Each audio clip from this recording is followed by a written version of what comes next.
Previously, in the dungeon of the Mad Mage, the party found themselves in the dorms Essentia, though they were a little split up.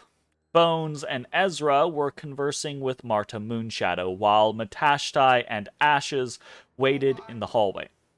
During the conversation, Ezrah detected some sort of magical influence upon Marta, and he became certain that she was enchanted in some way, though he wasn't quite sure how.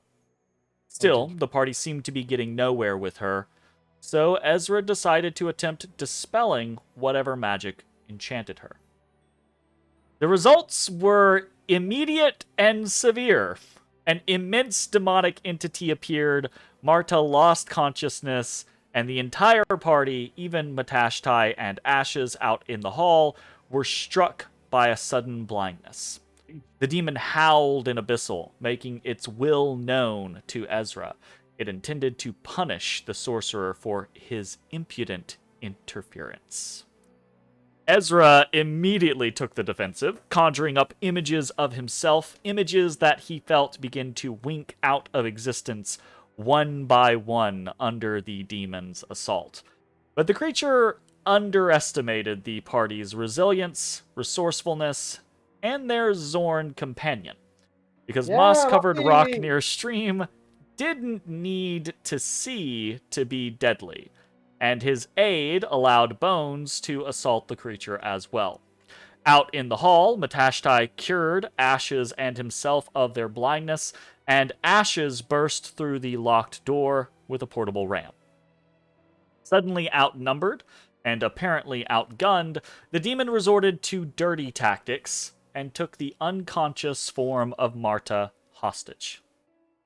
It was clear the party could defeat the creature, but it wasn't clear if they could do it before Marta was killed.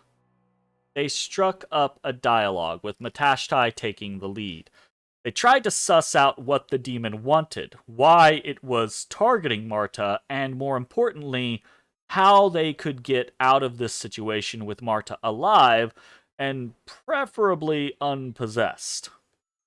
It wasn't an easy conversation. The demon was jumpy, but desperate.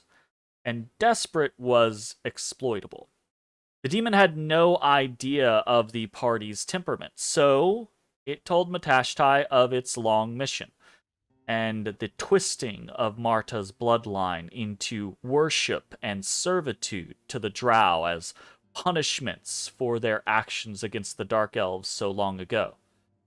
Matashtai focused on the nature of the demon's mission, and with Ezra's aid, he began to thread a seed of doubt into the creature. This mission seemed so inconsequential. The demon couldn't even say what horrible thing Marta's bloodline had done.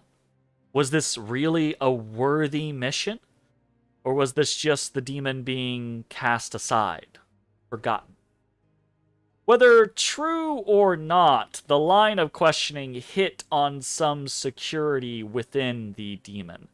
It became lost in its own self-doubt, lowering its guard. Immediately, the party sprang into action. Bones, Ashes, and Mossy, not the targets of the demon's attention, lashed out, attempting to free Marta and slay the demon before it could do harm. But even though he was the first to move, for once, Bones' aim was not true. Windspike barely missed the demon's arm, barely missed freeing Marta. Mossy and Ashes were only a split second behind, but even that was too long. By the time Ashes cut the demon down, it had already ripped open Marta's throat, spilling her life's blood onto the floor of her room. Matashtai rushed to her aid even as the demon's corpse began to disintegrate. He feared the worst. But, amazingly, Marta was not dead, instead gasping for air, desperate to survive.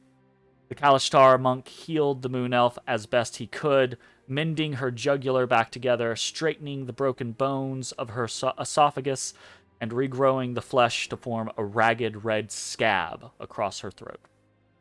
The healing took the last of the energy that she had, and she faded into unconsciousness.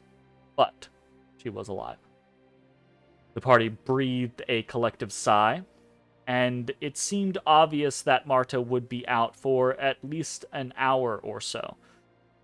The party didn't think it was wise to leave her alone at this point, so they prepared to wait out the situation. While doing so, Ezrah began to snoop through her diary and spellbook, and Ashes retrieved the portable ram from the hallway, where he noticed that the party's actions had not gone unnoticed. Within the halls of Essentia, the Blood Hunter noted Spite Harodel, the Illithid Cephalosk, and the Red Wizard, Nihilus Jowd, all watching. Hey everybody, thanks for watching. If you enjoyed the video, consider leaving a like, commenting, or subscribing. It really helps me out. If you'd like to see me live, head over to my Twitch at twitch.tv/thedistanthorizon.